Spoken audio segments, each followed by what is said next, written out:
I've been doing a lot of knitting for my granddaughter. She's due in a few months. And in many of the pieces I'm using 1x1 ribbing because it will provide a lot of stretch in the pants and parts of the tops and allow her to also grow as babies do very quickly and still be able to wear the pieces. And like most of the people I know, and probably you included if you're watching this, we want our final work to be the best that it can be. And so that got me to thinking, with working with the 1x1 ribbing, there were some opportunities for me to really improve upon the final outcome of every piece, whether it be seen or not seen, but especially if it will be seen. For instance, the bottom of pant legs or the edge of a cardigan. And so I thought I'll do a little experiment and share it with you. And so I spent about an hour last night and using the same needles and the same yarn and the 15 stitch, 15 row 1x1 rib samples.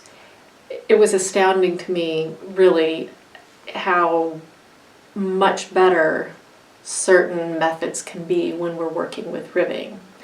So with that being said, let's have a look at these swatches, and you can decide if you want to make any of these changes in your knitting, or perhaps add a little something in, which I am doing with my pieces. Okay, so let's have a look.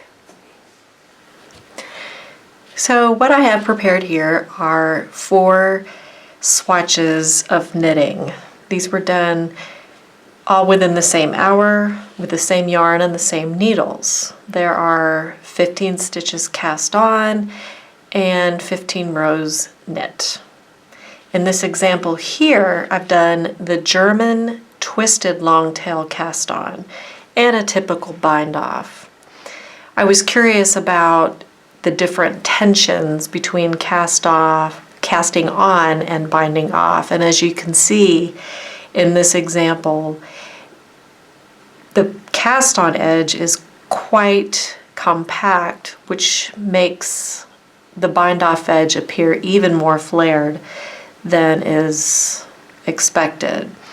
And in addition, there's this little loop from the row below the bind off, in which I did not address that issue. This is something that I'll get to in another tutorial. I'll have a link below for you to check out.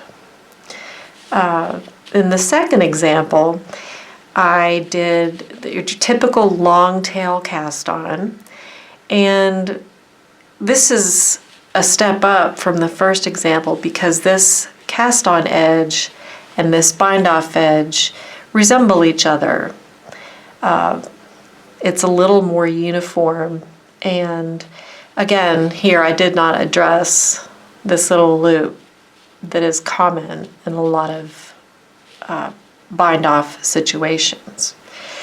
Here we have the long tail cast on and a typical bind off, and this was a bad attempt at repairing that last little loop. It was done, but I think I was a little bit preoccupied when I did it.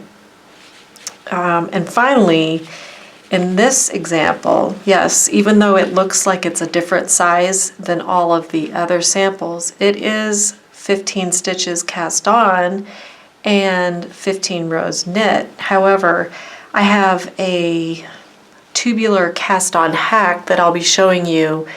I'll link it in the description down below.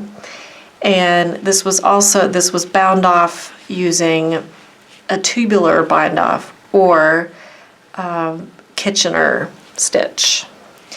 I also want to point out that on this sample, the selvage edge is quite different than the other examples. It's probably most striking in this one. Typically, if you don't do something to keep your selvage edge neat, you end up with these little bumps. And that's just from continuing to knit around and round and not think about the edge. Here I've utilized the slip stitch method for the edge, and we end up more with a chain of these V's. And so for a garment where that selvage edge is showing, maybe the open front of a cardigan or something like that, this is a really good example. The reason this swatch is appearing to be a bit smaller is because with the method of casting on, as you are casting on, you are actually creating a row. And so the same thing happens with binding off. And you might just want to take that into consideration when you go to utilize these two techniques, which you'll find in the link below. So keep an eye out for wherever you might be using ribbing in your knitting, and check out those links below and see what you come up with. Thanks for joining me today. Please stay healthy and happy. Be kind to one another.